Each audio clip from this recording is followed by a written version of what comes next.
মাননীয় প্রধানমন্ত্রী শেখ হাসিনার যে বক্তব্য, সে বক্তব্যকে বিকৃত করে কিছু সুশীল কিছু লোক যারা উদ্দেশ্যপ্রণোদিতভাবে দেশে অরাজকতা সৃষ্টি করার চেষ্টা করছে, তারা নেত্রীর কথাকে বিকৃতভাবে প্রচার করে সাধারণ কমর মধ্যে শিক্ষার্থীদের মধ্যে তা ছড়িয়ে দিচ্ছে, যার প্রতিফলন আপনারা দেখতে পেয়েছেন গত 4-5 দিন পূর্বে।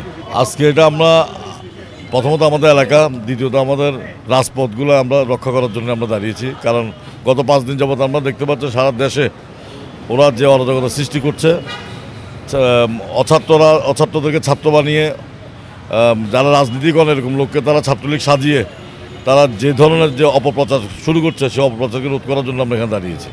মানুষের জানমাল নিরাপত্তা নিশ্চিত করার জন্য আমরা সকাল থেকে আজকে রাস্তায়, কখনো এখানে কখনো অন্য জায়গায়, আমরা পুরো চট্টগ্রাম শহর তো আমরা দেখা সম্ভব না, যতটুকু আমাদের দ্বারা সম্ভব অতটুকু আমরা ছাত্রলীগ, যুবলীগ এবং আমরা আওয়ামী লীগের ভাইদেরকে নিয়ে আমরা জনগণের যানবাহন নিরাপত্তা নিশ্চিত করার চেষ্টা করছি যতটুকু সম্ভব।